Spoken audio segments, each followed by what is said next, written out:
20h, 21h, c'est Storytelling en direct sur Fréquence ESJ. 20h38 sur Fréquence ESJ, Hits and Talk, l'heure parfaite pour retrouver Manon Blangis en sa qualité de directrice du conseil de surveillance des artistes de Fréquence ESJ.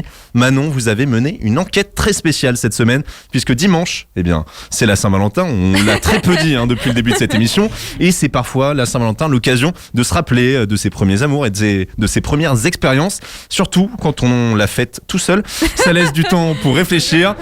Il y a une artiste qui l'a très bien fait, c'est Katy Perry avec I Kissed a Girl, n'est-ce pas Manon Blangis ? Bien sûr.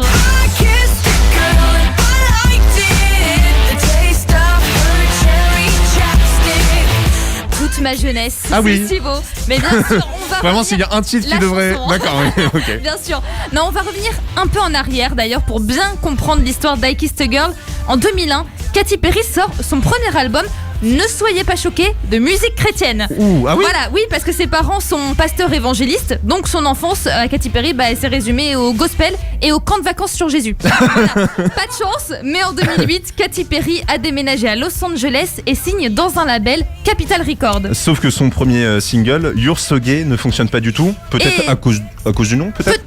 Peut-être, voilà. Mais heureusement, son label croit en elle et en son talent, et on lui demande donc d'écrire de nouvelles chansons, ce qu'elle fait avant de se rendre compte, 2 jours avant la fin de l'enregistrement de son album, qu'elle n'arrive pas à oublier une mélodie qu'elle a en tête depuis 1 an et demi. Ah oui, quand même. Ça fait un peu long, oui. Rien que ça, et elle se dit seulement maintenant, à 2 jours de la fin, et si je l'enregistrais, ça a l'air sympa. Pas énervante du tout, Katy Perry, mais allez, on la pardonne. 1 an et demi plus tôt, en fait, elle s'était réveillée avec le refrain en tête, tout simplement. Ok, et du coup, elle enregistre I Kissed a Girl, qui raconte, on s'en doute, l'histoire d'une fille qui ne peut pas résister à l'envie d'embrasser une autre fille en soirée. Voilà, exactement, écoutez.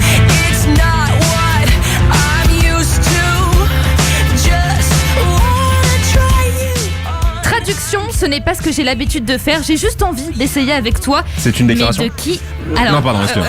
On verra ça plus tard, Bastien. Non, mais vous me regardez comme ça, moi je... Non, mais de qui parle Katy Perry ? Qui a-t-elle embrassé ? C'est vrai. Parce que oui, c'est autobiographique, mais non, malheureusement, ça parle pas de moi. Voilà. Oh. En revanche, mon enquête au CSA m'a donné plusieurs pistes. Pendant longtemps, tout le monde a pensé qu'I Kissed a Girl parlait de Scarlett Johansson, l'actrice, voilà. Il y a pire.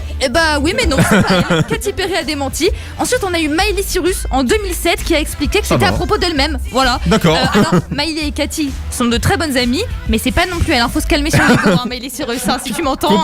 Complètement. En réalité, Katy Perry a avoué qu'I Kissed a Girl était à propos d'une fille qu'elle a rencontrée à Los Angeles à l'âge de 17 ans. Une simple amie qu'elle aurait voulu embrasser, mais Katy Perry n'a jamais eu le courage pour le faire. Bon, elle s'est rattrapée par la suite avec d'autres filles, ce qui a pu l'aider à écrire I Kissed a Girl. En revanche, du coup, ça a pas trop plu à sa communauté religieuse. Les évangélistes, ils étaient plus à organiser des séminaires pour contrer l'homosexualité. Voilà. Donc, bon, aucun regret en tout cas pour Katy Perry, puisque ça a quand même été le hit qui a lancé sa carrière, et ça a aussi aidé des personnes forcément. Et elle est restée d'ailleurs première du top 100 américain pendant 7 semaines avec I Kissed a Girl. Énorme. Bref, le succès. Oui. Donc, un conseil pour cette Saint-Valentin, n'ayez pas de regrets en amour, et si vous pouvez transformer ça en chanson, il y a moyen que vous deveniez millionnaire quand même là-dedans.